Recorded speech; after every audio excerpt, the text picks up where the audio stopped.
Alors, bonjour les amis. Alors aujourd'hui, j'ai décidé de faire une petite vidéo pour parler un peu de finances internationales. Plus précisément, parler un peu de l'actualité parce qu'actuellement, on parle souvent des avoirs russes qui sont gelés dans l'Union européenne.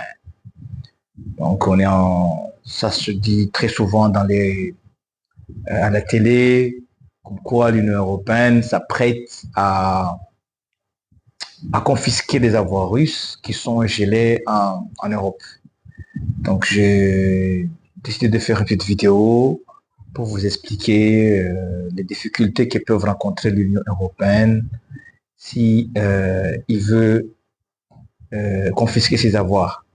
Et la raison pour laquelle l'Union européenne hésite depuis le temps, depuis qu'ils ont commencé à mettre des paquets de sanctions à la Russie, pourquoi ils hésitent ou ils ont du mal jusqu'à aujourd'hui à décider sur la question. Donc, je vais à peu près vous expliquer globalement ce qui se passe, les difficultés d'ordre juridique que pose cette confiscation. Alors, depuis la guerre en Ukraine, plusieurs sanctions ont été prises, plusieurs paquets de sanctions ont été prises par l'Union européenne pour punir la Russie. Parmi ces sanctions, il y a eu des sanctions relatives à des gels des avoirs russes en Occident. Donc à peu près, actuellement, il y a environ, personne ne sait exactement le montant, mais on estime à peu près 300 milliards d'avoirs russes, 300 milliards d'euros d'avoirs russes qui sont bloqués actuellement en Occident suite à des sanctions prises par l'Union européenne. Et sur les 300 milliards, 240 représentent ce qu'on appelle des actifs souverains russes. Ce sont des actifs qui appartiennent à l'État russe, plus particulièrement à la Banque centrale russe. Donc sur les 300 milliards, 240 milliards appartiennent à l'État russe, qu'on appelle des actifs souverains. Et sur le 240 milliards, à peu près 210 sont bloqués en Europe. 210 sont bloqués en Europe. Et sur les 210 bloqués en Europe, 185 milliards sont bloqués par une société qu'on appelle Euroclea. C'est une société de droit belge, ce qu'on appelle une infrastructure de marché financier. Au monde, il y en a deux en tout. Il y a Euroclea, il y a ce qu'on appelle Clearstream. Ce sont les deux plus grosses infrastructures qu'on appelle les IMF, des infrastructures de marché financier. C'est-à-dire quand des États veulent fructifier leurs avoirs souverains, quand par exemple les banques centrales de différents pays veulent par exemple emprunter plutôt à l'international, ils utilisent ces infrastructures-là qui sont situées en Occident pour justement attirer comment on appelle ça, pour attirer ce qu'on appelle des prêteurs, c'est-à-dire des gens qui voudraient plutôt prêter de l'argent à la banque centrale de ces pays ou plutôt aux États concernés. Donc, c'est comme ça comment ces infrastructures-là, ce qu'on appelle infrastructures de marché financier, sont trouvées au milieu de la finance internationale. Donc, il n'y a pas que les banques centrales qui empruntent ces infrastructures-là. Il y a aussi les hedge funds, mais il y a également les fonds souverains qui utilisent aussi les mêmes infrastructures. Mais ici, plus particulièrement, on parle des actifs russes.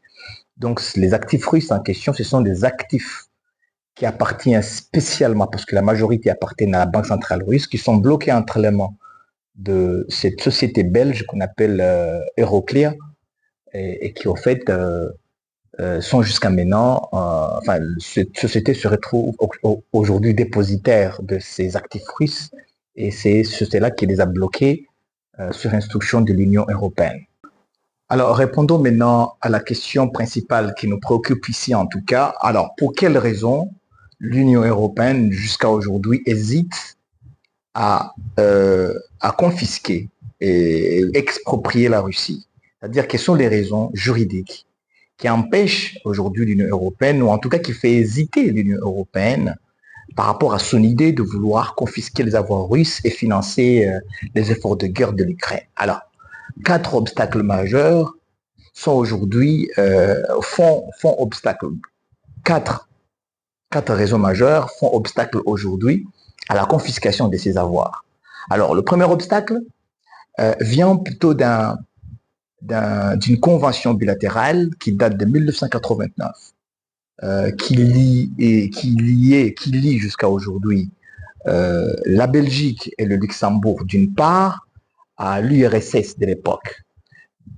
C'est une convention bilatérale d'encouragement et de protection des investissements de 1989 qui liait le Luxembourg, la Belgique et l'URSS, et qui faisait que les investissements faits par un de ces pays dans un autre pays, enfin, chaque investissement émanant ou provenant d'un pays signataire et qui a été investi dans un des pays membres de cette, enfin, partie à cette convention, sont protégés par cette convention-là.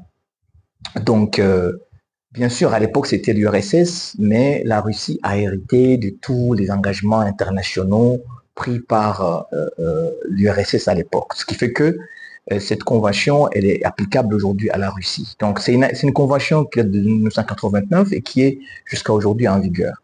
Et plus particulièrement l'article 5 de cette convention qui octroie une protection efficace pour les avoirs russes qui sont bloqués dans une société belge, en l'occurrence Euroclear. C'est-à-dire la société Euroclear qui détient les avoirs russes ne peut pas se permettre aujourd'hui d'exproprier les avoirs russes parce qu'en le faisant, il heurterait cette convention et il risque, au fait, la Belgique risque, et par ricochet l'Union européenne, d'être condamnée à des sanctions en tout cas au paiement de dommages-intérêts très lourds.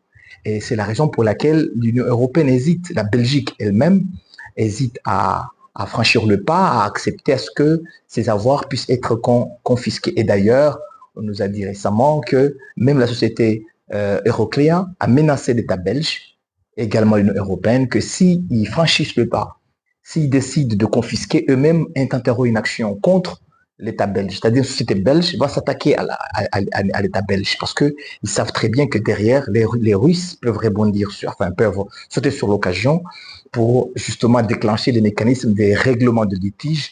Dans cette convention, il y a à peu près 2 types d'arbitrages qui sont prévus et ces arbitrages-là peuvent être actionnés justement pour aller obtenir un dédommagement et une condamnation de la Belgique au paiement des montants très conséquents, parce que d'autant plus que cette convention bilatérale avait prévu clairement que ces investissements sont protégés dans les 3 pays, c'est-à-dire chaque investissement émanant d'un pays parti à cette convention bilatérale, il doit être protégé par l'autre pays où l'investissement a eu lieu. Et si l'État doit exproprier, il doit le faire pour des raisons d'intérêt public. Et dans ce cas-là, s'il le faut pour l'intérêt public, l'investisseur doit être dédommagé en avance, préalablement. Il doit être dédommagé de façon équitable, c'est-à-dire la perte qu'il a subie doit être réparée intégralement et ensuite doit être fait avant que l'expropriation ne soit faite. Vous voyez très bien que la Belgique ne peut pas faire cela. C'est en difficulté parce que là, je vous parle carrément, pour seulement ce qui concerne Euroclear, 185 milliards d'euros, où la Belgique va trouver ce montant-là. Donc, ça sera compliqué pour la Belgique. Alors, une deuxième raison qui empêche cette expropriation, c'est la Convention des Nations Unies de 2004, la Convention relative aux immunités des États et de leurs biens. C'est une convention des Nations Unies signée en 2004, mais qui n'a pas été ratifiée ni par les Russes, ni par les Belges. Les Belges l'ont signé, mais ne l'ont pas ratifié. Ils l'ont signé en 2005, mais ne l'ont pas ratifié. Les Russes ne les ont même pas ratifiés.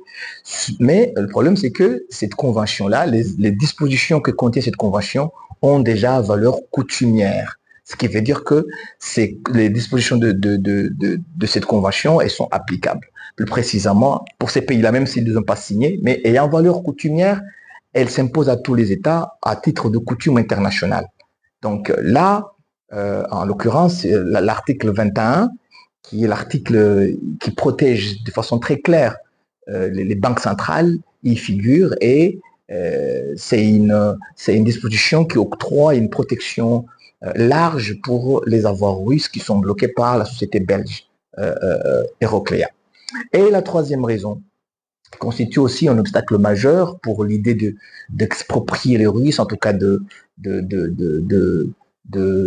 s'accaparer des avoirs russes, c'est la coutume internationale elle-même qui interdit que les avoirs souverains puissent, qu'un État puisse mettre la main sur les avoirs souverains de notre État. Ça, il y a un principe de coutume internationale qui interdit cela. Et la quatrième raison, c'est les conséquences que cela aura. C'est pas une cause, une raison juridique, mais les conséquences que cela aura dans l'architecture financière internationale. Vous imaginez si un État comme la Belgique ou l'Union européenne se permet d'aller se servir dans des avoirs qui sont bloqués dans une société belge située en Europe, vous imaginez déjà que ce n'est pas que les Russes qui ont des avoirs comme ça dans ces sociétés-là. Je vous ai dit qu'au monde, il y a deux grandes infrastructures financiers comme ça. Je vous ai parlé de Euroclear, je vous ai parlé de Clearstream, mais en fait, ils sont tous situés en Europe, enfin en tout cas en Occident. Donc vous imaginez déjà qu'il n'y a pas que les Russes qui ont des avoirs comme ça, c'est-à-dire qui ont remis leurs avoirs à ces sociétés-là, mais presque tous les pays du monde. Vous allez avoir les Qataris, les Saoudiens, les Américains, les pays de l'ASEAN, les Chinois, qui ont remis leurs avoirs, souvent des avoirs souverains, à ces infrastructures. Donc, si ils exproprient les Russes de cette façon, bien sûr, tous ces pays-là auront peur, ils vont retirer leur argent de ces infrastructures-là, ce qui va faire écrouler le système tel que nous le connaissons jusqu'à aujourd'hui. Je vous dis que même les pays africains sont également concernés par ces infrastructures-là, parce que des pays comme la Côte d'Ivoire, le Ghana, l'Afrique du Sud, ils ont confié une grande partie de leurs avoirs en sous forme d'euro-obligations à ces infrastructures-là. Donc, c'est toute la planète qui sera concernée. Donc, ce précédent russe pourrait effrayer le reste des pays du monde, ce qui pourra entraîner la chute et la fin du système financier mondial tel que nous le connaissons jusqu'à aujourd'hui. Alors, pour conclure, nous pouvons affirmer très clairement que cette histoire de confiscation des avoirs russes pose plus de difficultés pour que ça soit mis en place. L'Union européenne est complètement dans une situation intenable parce qu'il est pris entre deux choses. Entre cette volonté d'aider l'Ukraine, de l'accompagner, de faire en sorte que l'effort de guerre, parce qu'aujourd'hui l'Europe n'a pas les moyens de continuer à financer la guerre en Ukraine, d'autant plus que les Américains aujourd'hui sont sur autre chose. Ils sont en train de vouloir, les Américains avec Donald Trump, sont en train de se retirer de cette guerre et ils ont laissé la place chaude à l'Europe. Sauf que l'Europe n'a pas les moyens financiers pour continuer cette guerre. Donc, ils voudraient effectivement, ils ont besoin de cet argent russe parce qu'ils estiment que les Russes ont agressé illégalement l'Ukraine.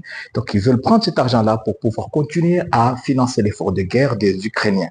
Sauf que vouloir faire cela, c'est prendre le risque de violer la loi et surtout créer un précédent très dangereux qui risque complètement d'isoler l'Europe et surtout de retrouver, de déplacer en tout cas les centres financiers, les centres de finances mondiaux, les déplacer de l'Europe vers peut-être l'Asie ou ailleurs, parce que s'ils font ça avec les avoirs russes, qu'est-ce qui les empêche demain de le faire avec les avoirs saoudiens ou les avoirs qataris ou les avoirs émiratis qui sont également hébergés dans ces infrastructures situées en Europe.